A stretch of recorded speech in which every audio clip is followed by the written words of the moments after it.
il sera impossible pour toi, en fait, malheureusement, de transmettre un patrimoine sain à tes enfants parce qu'ils ne verront que de l'argent à dépenser. Si tu fais la moindre erreur à 40 ans, imaginons, ça peut ruiner toutes tes années, en fait, d'investissement, d'apprentissage et de mise en action. Si un boulet de canon arrive dessus, elle est détruite automatiquement et tu n'as plus rien pour revivre. Aujourd'hui, on va parler de l'aspect qui va te suivre absolument toute ta vie, c'est le patrimoine. Pourquoi est-ce que je dis ça? Parce qu'en fait, à partir du moment où tu nais jusqu'à ta mort, il va te suivre. Alors certes, il y a certaines années où ça va pas être trop dynamique. Généralement, de tes 0 à tes 25 ans, c'est là que ça va vraiment être en stand-by. Je dirais plutôt de tes 0 à 18 ans, parce qu'à partir de 18 ans, comme on va voir, c'est vraiment là que ça va être dynamique. Et peut-être aussi à partir de tes 60 ans, jusqu'à ta mort malheureusement, c'est là que ça va commencer un peu à se calmer, puisque forcément c'est dans ces périodes-là où tu vas plutôt profiter, tu vas pas être dans la construction de richesse.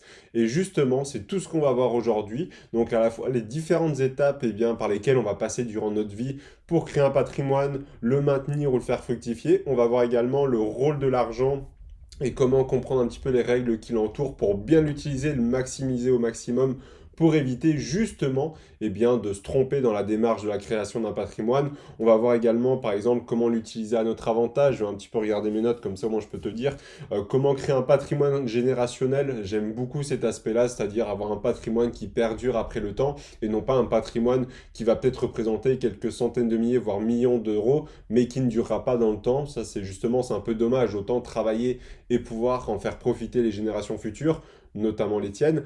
Et enfin, faire attention au château de cartes qu'on verra justement par la suite. Mais donc, on va commencer un peu ce podcast par l'aspect des différentes étapes de la vie. Comme je te le disais, on va passer rapidement de 0 à 18 ans parce que tu ne peux absolument rien faire pour ton patrimoine, hormis une exception.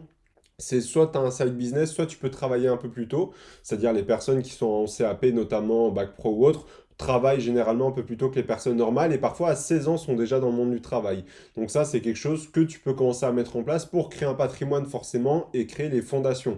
Parce que c'est comme une maison, hein, tout simplement. Si tes fondations sont mauvaises, ta maison ne tiendra jamais. Donc, paradoxalement, de 0 à 18 ans, c'est là que tu peux faire très peu de choses concrètement, c'est-à-dire c'est pas là que tu vas développer un patrimoine à 5 ou 6 chiffres, évidemment. Par contre, c'est là où tu peux poser les fondations de tes connaissances, notamment, et c'est ce que j'ai fait par le passé. Et également, je reprécise, hein, hormis l'aspect CAP ou autre où tu travailles à côté, tu peux avoir l'aspect d'avoir un side business à côté de tes études à ce moment-là, c'est ce que j'ai fait par le passé.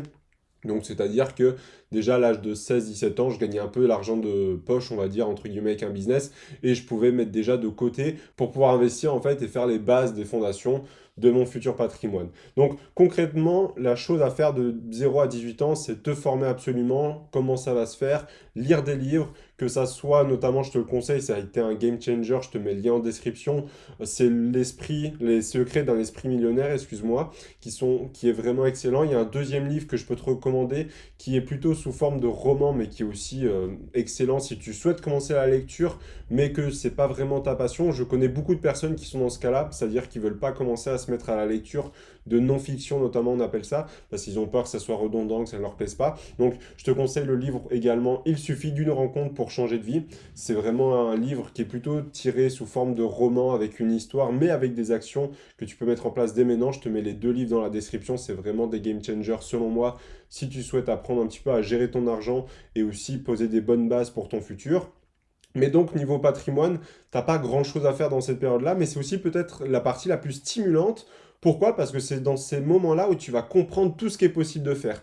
C'est là que tu vas comprendre qu'il est possible de dissocier ton temps de ton argent, qu'il est possible également de ne pas avoir de plafond de verre, c'est-à-dire de ne pas avoir un salaire fixe toute ta vie. C'est là que tu vas comprendre également comment faire fructifier de l'argent sans rien faire non plus. Donc c'est une partie qui est quand même très stimulante parce que tu découvres les règles du jeu en fait, mais sans pouvoir les appliquer. Donc là, tu n'as qu'une hâte à mon avis. C'était mon cas également quand j'avais 15, 16, 17 ans. C'était d'avoir 18 ans pour plonger directement dans le bain. Un peu comme si je te donnais la métaphore. J'ai une bêtise, tu veux jouer en pro au foot, sauf qu'actuellement, tu es à peine au stade où tu dois t'entraîner ou autre. Bien, qu'est-ce que tu fais? C'est que je sais pas, peut-être que toi, de ton côté, tu t'entraînes tous les jours à faire des jongles, des passes, tu vas aussi faire des matchs de foot, etc. Et donc, ta vision, tu sais que tu peux jouer en pro, tu sais tout ce qui va en découler, mais encore actuellement, tu es bloqué parce que tu n'es pas à ce stade-là et tu dois encore faire tout le chemin pour y arriver.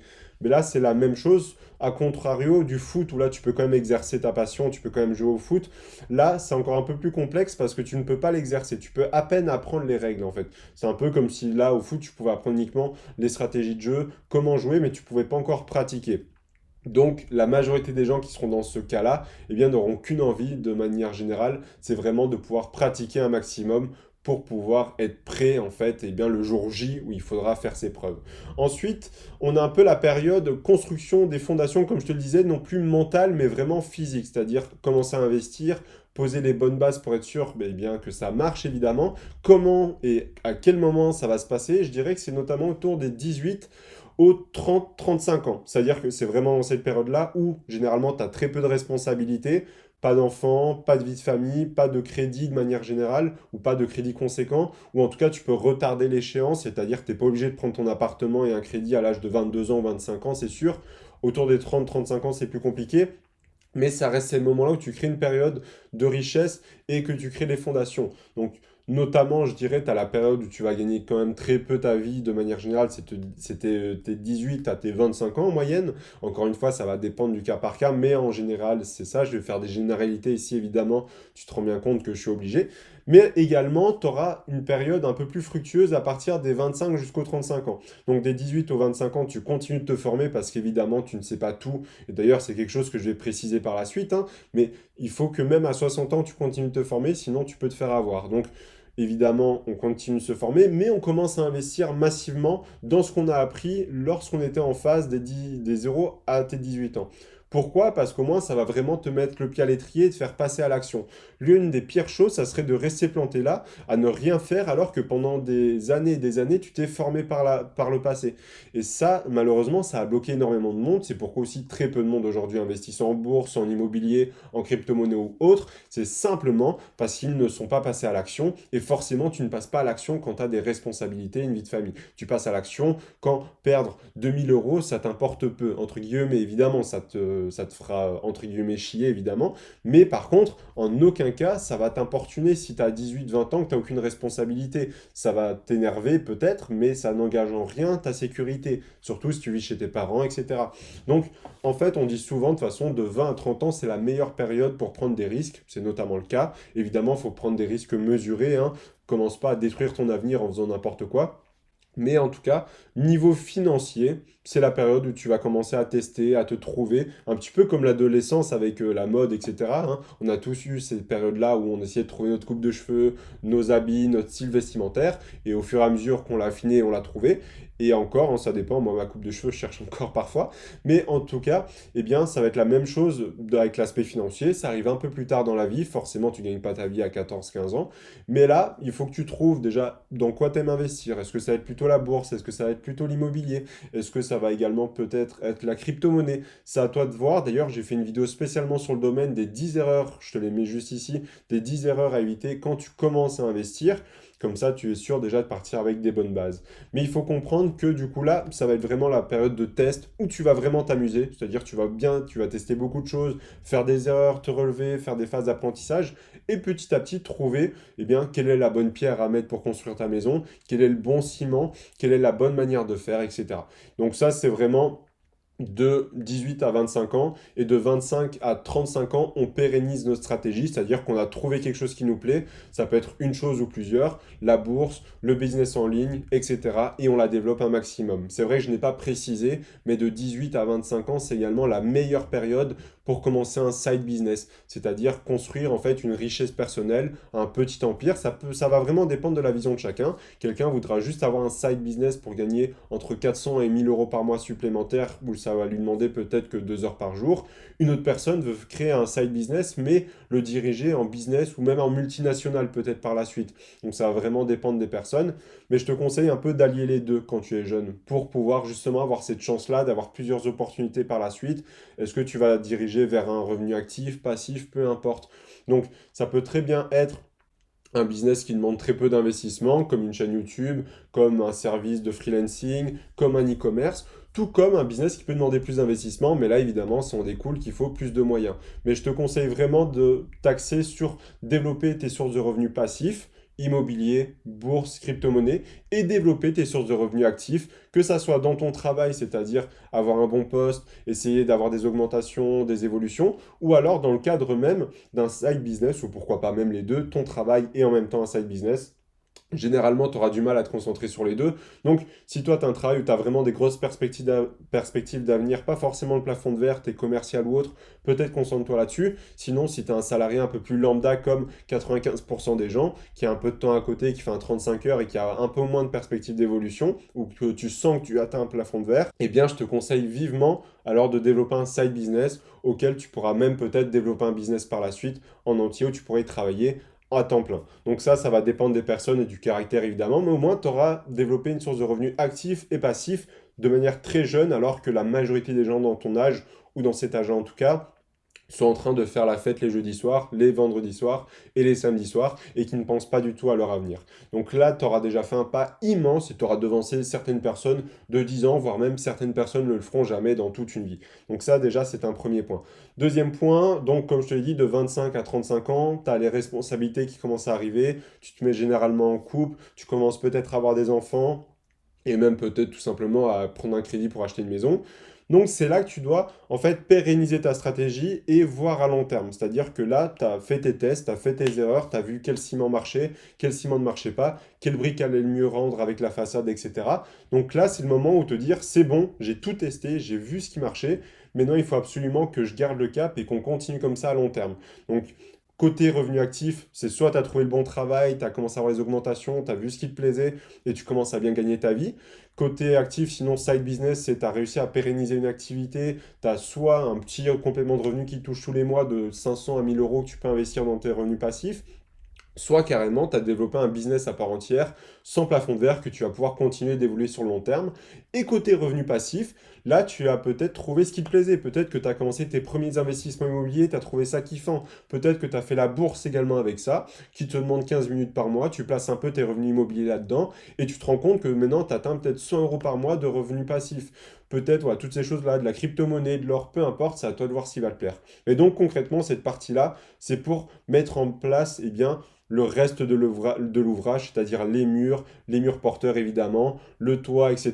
Mais on n'est pas encore en place en train de faire la décoration, les papiers peints, ça viendra après. Là, on est vraiment comme un bulldozer, on a trouvé la stratégie, on va tout droit, on fonce et on applique juste les plans qui sont donnés. Pourquoi? Parce que c'est en faisant ça que tu es sûr de réussir à long terme avec une stratégie stable, efficace et dont tu peux te projeter à l'avenir. Ensuite, de 35 à 55 ans, je dirais, là c'est une période de temps beaucoup plus large. Pourquoi? Parce que là, tu pourras faire beaucoup moins de choses dans le sens de manœuvre. C'est-à-dire que, je vais te donner un autre exemple, imaginons, tu as une barque. Une barque, ça va être très simple de changer de direction. En quelques minutes, tu peux avoir fait un 180 degrés, un demi-tour, changer d'aspect, etc.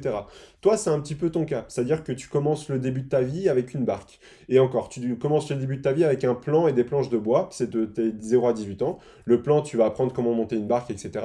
De tes 18 à tes 35 ans, tu commences à monter la barque en suivant le plan, tu fais des erreurs, tu réajustes. Et de tes eh bien, on va dire, et après, de tes 18 à tes 35 ans, tu montes la barque, elle est montée.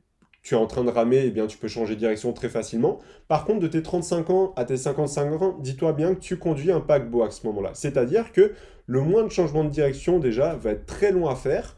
Si tu veux faire un demi-tour, ça va te prendre des années parfois. Donc, il faut vraiment voir en fait cette période-là comme si tu conduisais un paquebot. C'est-à-dire que si tu vas tout droit dans la bonne direction avec la bonne stratégie, ça peut aller très vite dans le sens où tu es sûr d'arriver à destination. Par contre, si tu commences à faire le yo-yo et pas savoir ton objectif final et ta direction, c'est là que ça peut être dévastateur parce que le temps de se remettre dans la bonne direction peut prendre énormément de temps et tu peux perdre simplement toute l'avance que tu avais accumulée par le passé. Donc de 35 à 50 ans, c'est simple, on continue la stratégie et c'est là qu'on commence à faire les décorations. C'est-à-dire, voilà, les fondations sont faites, les murs porteurs sont faits, on a le toit, on a tous les murs. Maintenant, qu'est-ce qui reste à faire? Ben, rendre la maison jolie pour pouvoir y habiter par la suite. Et donc, quelle est cette définition-là? C'est-à-dire, on investit massivement de l'argent dans notre revenu passif, c'est-à-dire que c'est là qu'on essaye d'acquérir un maximum de biens immobiliers, c'est là qu'on essaye d'investir un maximum en bourse, c'est là également qu'on va essayer eh bien, d'appliquer la stratégie et de la développer au maximum sans s'éparpiller n'importe où. Pourquoi? Parce qu'on sait que c'est ces revenus-là qui vont nous permettre d'être indépendants financièrement par la suite. Même avant, ça dépend évidemment de chacun, hein, de combien tu investis par mois, de quelle stratégie tu as choisi, quel est ton type d'investisseur, etc. Pour ton revenu actif, donc ton travail, ton business, eh bien c'est simple, encore une fois, bulldozer, c'est-à-dire que là, si tu es avocat, imaginons, ou commercial avec un haut poste dans une entreprise, c'est généralement pas là que tu vas dire, tiens, je vais refaire une formation de A à Z pour changer complètement d'emploi. Ça se fait évidemment, mais c'est quand même très rare aujourd'hui. Il faut quand même, de manière générale, pourquoi? Parce que tu as des responsabilités, et là, c'est les plus grosses responsabilités, excuse-moi, je dirais. Pourquoi? Parce que là, tu as les enfants à nourrir, ta femme aussi à faire vivre, et évidemment, en général, c'est assez rare aujourd'hui qu'une famille vive sur un seul salaire, un loyer à payer ou un crédit. Enfin bref, donc là, c'est vraiment bulldozer aussi au niveau de ton revenu actif. C'est-à-dire que tu continues ce que tu as commencé et il vaut mieux l'avoir bien choisi au départ. Évidemment, pour ton business également. C'est-à-dire que là, peut-être que tu as développé un business qui te rapporte 4-5 chiffres par mois. Et donc, évidemment, c'est là que tu vas en tirer un maximum de potentiel, où il y a une grande vélocité et où ça va te servir réellement.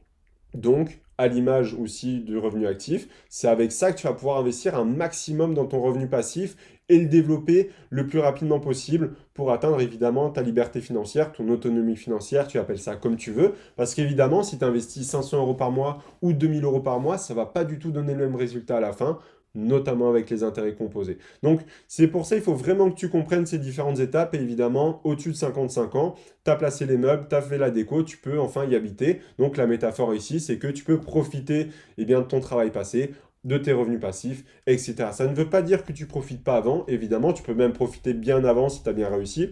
J'ai une bêtise, imaginons ton business explose à l'âge de 30 ans, tu peux limite prendre ta retraite à ce moment-là. Je parle uniquement de mon point de vue, même si à 30 ans je peux prendre ma retraite, imaginons je ne le ferai pas. Pourquoi? Parce que j'adore tellement le process, le chemin, que je veux vraiment le continuer un maximum. Donc au moins déjà tu as un peu compris ma dissection du patrimoine, à toi de trouver la tienne, mais j'estime que de 0 à 18 ans, c'est en général là où tu vas apprendre, donc avoir les plans et les planches de bois pour apprendre à monter une barque.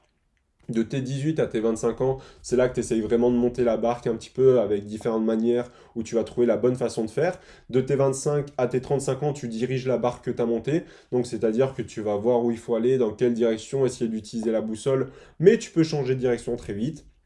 Et puis enfin, après de tes 35 à tes 55 ans, c'est là que tu vas conduire le paquebot, donc ta barque s'est transformée en paquebot. Très compliqué à changer de direction, ça va prendre énormément de temps. Par contre, si tu es dans la bonne direction, c'est littéralement un bulldozer qui va écraser tous ses objectifs sur son passage. Et enfin, à partir de tes 55 ans, plutôt, le paquebot est arrivé à destination et tu profites pleinement du voyage que tu as fait tout le long. Donc ça, c'est un peu pour ma dissection. Si tu en as une autre en commentaire, n'hésite pas à me la dire parce que, évidemment, chacun a sa vision du patrimoine là-dessus. Et comme je te l'ai dit un petit peu avant, l'objectif aussi, après tes 55 ans, ça va être de commencer à créer un patrimoine générationnel. Qu'est-ce que j'entends par là? C'est simple, c'est un patrimoine qui va passer les générations en génération. Donc, pourquoi en fait te tuer à la tâche et créer un patrimoine qui ne pourrait que te profiter à toi et non pas à tes enfants et tes petits-enfants? C'est totalement dommage. Évidemment, certains vont dire non, mais j'ai pas envie de les aider, j'ai envie qu'ils travaillent aussi, qu'ils aient le goût du travail. L'un n'empêche pas l'autre, évidemment, mais autant pouvoir les mettre à l'abri un minimum si tu le peux, et donc créer un patrimoine qui va perdurer dans le temps et que tes efforts n'aient pas servi à rien, ou en tout cas à te faire plaisir uniquement à toi. Donc c'est pour ça que le mieux, c'est vraiment de créer un patrimoine générationnel. Comment ça va se passer? On va encore une fois découper revenus actifs et revenus passifs. Le plus simple déjà, ça va être pour tes revenus passifs. Comment ça va se passer concrètement? C'est avoir une bonne stratégie de transmission. Optimiser tes frais d'héritage, évidemment de une, mais surtout avoir des bases solides, c'est-à-dire des bons investissements, que ce soit en immobilier, avoir des immeubles qui te rapportent de l'argent constamment, qui soient en cash flow positif. Peut-être que même à l'époque de les transmettre, en tout cas, au moment de les transmettre, tes crédits seront totalement payés, donc ils pourront bénéficier d'un cash flow qui sera total. Peut-être qu'au niveau de la bourse, eh bien, tu auras accumulé un certain nombre de capital pour pouvoir permettre à dégager un SMIC par mois. Peut-être, peu importe, ça va vraiment dépendre des personnes, mais je te conseille vivement de poser les dernières bases après tes 55 ans pour créer ce patrimoine générationnel, pour faire profiter tes enfants, mais plus important surtout, de créer un patrimoine solide. Parce que même si tu n'as peut-être pas, je dis n'importe quoi, si tu n'as pas d'enfant ou autre, mais le but c'est peut-être de le transmettre à quelqu'un quand même. Et donc, au plus il est solide, au plus il perdurera dans le temps. Et aussi, comment créer une solidité? Ça passe par l'apprentissage à tes enfants, évidemment. Si tu leur fournis juste un immeuble, des actions en bourse, et que tu ne leur éduques absolument pas sur ce qu'est un actif, un passif, sur ce qu'est de la gestion de budget, apprendre à bien utiliser l'argent à son avantage, il sera impossible pour toi, en fait, malheureusement, de transmettre un patrimoine sain à tes enfants parce qu'ils ne verront que de l'argent à dépenser et ça, c'est la pire chose à faire. Alors que ça passe forcément par l'éducation, chose que tu feras, j'imagine, si tu arrives dans ce cas-là, parce que si tu as cette mentalité, tu vas forcément la transmettre à tes enfants, et c'est ce que je t'invite à faire si ce n'était pas le cas. Eh bien, en fait, en apprenant à tes enfants comment gérer ça et en leur donnant le patrimoine pour pouvoir le faire, c'est là où ça va vraiment faire des miracles. Pourquoi? Parce que peut-être que ton patrimoine va perdre un peu de valeur à la fin de ta vie, peut-être qu'il va se faire manger un peu par les impôts, mais si tes enfants arrivent avec une nouvelle base et qui continuent le travail que tu as commencé, c'est là que le patrimoine va grossir encore plus et peut-être que à la fin de vie de tes enfants, il sera peut-être le quadruple de ce que tu as eu à la fin. Et peut-être que tes futurs petits-enfants, qui eux auront une éducation aussi financière, l'auront multiplié par 10 même. Donc ce qui est bien, c'est vraiment garder cette dynamique-là à long terme. Parce qu'au final, transmettre un patrimoine générationnel, ce n'est pas que financier, c'est aussi éducatif. Peut-être que toi, tu n'as pas reçu l'éducation de gérer ton argent, de l'investir, et tu l'as développé par toi-même, donc autant faire profiter tes enfants. T'imagines l'avance que tu aurais eu si dès la naissance on t'aurait expliqué qu'est-ce qu'un actif et un passif et comment investir ton argent pour le faire fructifier, tu aurais eu des résultats peut-être 3 fois plus gros qu'aujourd'hui. Et bien là, dis-toi que tu as la chance de faire ça pour ton enfant et même tes petits-enfants et de les voir un petit peu comme des disciples et toi un mentor pour eux. Et ça, c'est certainement quelque chose d'extraordinaire également. Mais donc, ça, c'est pour côté passif, donc bien transmettre ça. Côté actif, c'est beaucoup plus complexe. Déjà, si tu as un travail classique, type commercial, comme je te disais, ou avocat, il va être dans les 3 quarts des cas impossible d'avoir une transmission générationnelle. Par contre, si tu as une entreprise, là, c'est totalement différent. Et là, c'est un petit peu plus touchy. Pourquoi? Parce que il faut déjà que les enfants aient envie de reprendre l'entreprise. Alors, s'ils ont baigné dedans depuis qu'ils sont petits, il y a peut-être de fortes chances que ça soit le cas. Et encore, ça va dépendre de l'entreprise. Imaginons, tu as créé un empire autour d'une chaîne YouTube, elle va être souvent rattachée à ton image et donc ça va être très compliqué de la transférer à quelqu'un d'autre. Ou alors il y a des manières de faire, mais ça va être quand même assez touchy.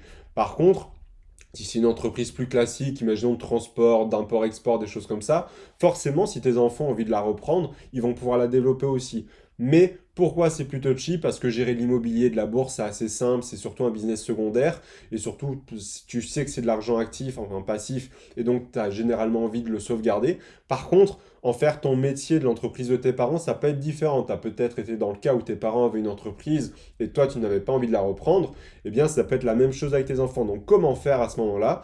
Ça, tu seras mieux placé que moi pour le savoir parce que je ne sais pas le type d'entreprise que tu as si c'est le cas. Mais soit tu es une entreprise plus classique et tu revends tes parts pour la transmettre à tes enfants, pour réinvestir en immobilier, en bourse, pour augmenter ce passif et pouvoir leur transmettre, donc avoir des plus grosses sommes tous les mois en rente ou en dividende par exemple. Soit tu vas peut-être mettre quelqu'un d'autre à la direction de l'entreprise qui va vraiment gérer tout pour toi. Toi, tu vas être plus là du côté directionnel, c'est-à-dire que tu vas être là en tant que superviseur, mais non plus en tant que dirigeant de la boîte. Et tu vas transmettre à tes enfants cette capacité de diriger, de donner les bonnes actions, qui prend quand même un peu moins de temps qu'un dirigeant qui doit gérer absolument tout, si est une possibilité aussi. Mais ça, c'est à voir au cas par cas, évidemment.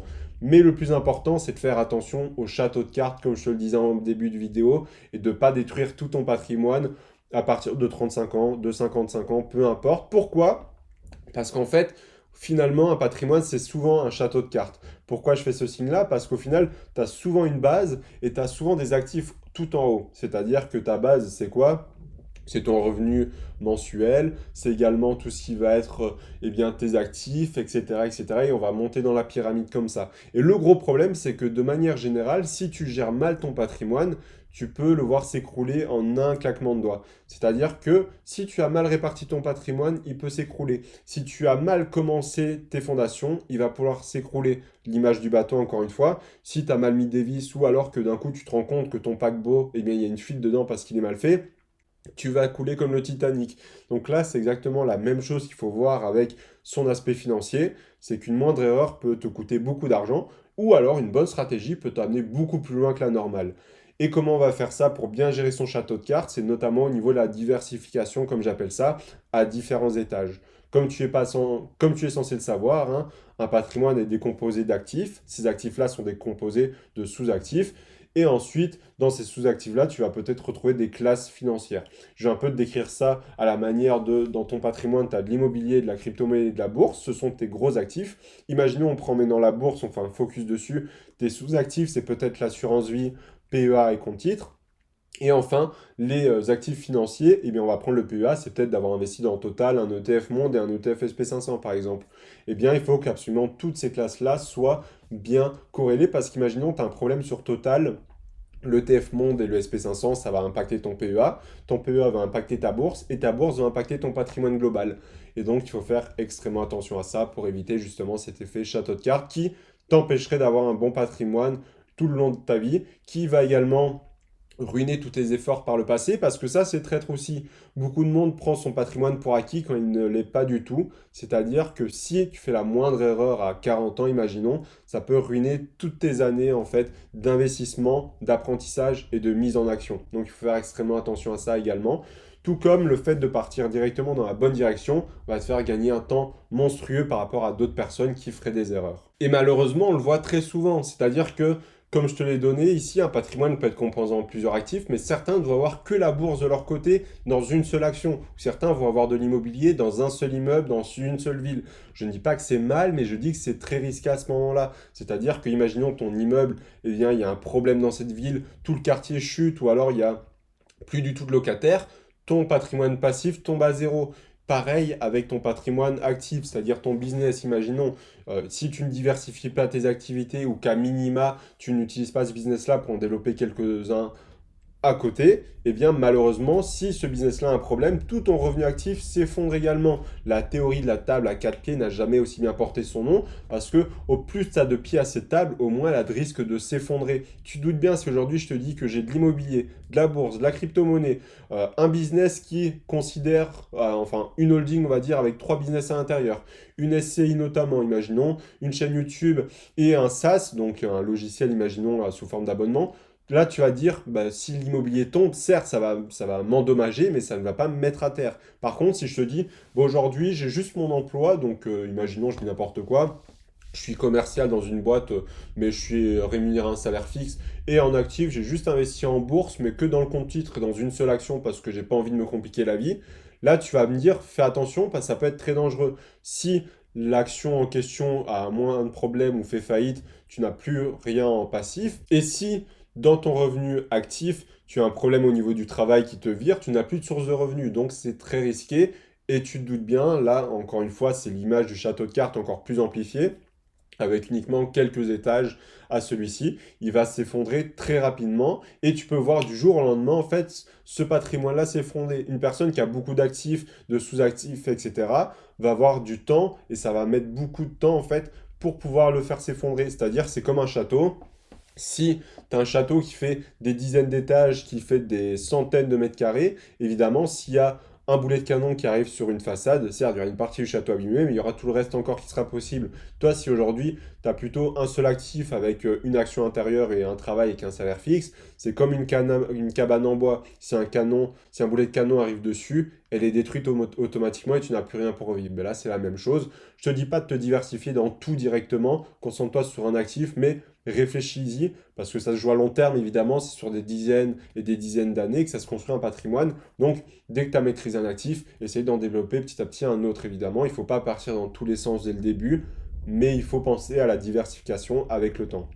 Mais à la même image, en fait, que le château de cartes, eh bien, il faut que tu comprennes que c'est important, qui que tu sois, et de l'apprendre à tes enfants aussi, si tu en as ou si tu en auras, que la diversification, c'est la base, aussi bien dans tes investissements que dans ton revenu actif. Voilà, c'est un petit peu tout pour ce podcast-là, parce que je trouvais que c'était hyper important de parler un petit peu de tout ça, de patrimoine, parce que ça va suivre toute ta vie. Je pense que, dis-toi que enfin, ton patrimoine, je crois que c'est l'une des seules choses qui t'accompagne aussi longtemps, c'est-à-dire de ta naissance à ta mort, il sera avec toi, c'est-à-dire que c'est quelque chose pour laquelle tu vas te battre tous les jours, que ça soit à la fois par ton travail, par tes activités annexes, par tes investissements, aussi pour tes enfants, évidemment, pour essayer de les mettre à l'abri. C'est quelque chose que tu vas devoir apprendre aussi à faire avec tes enfants.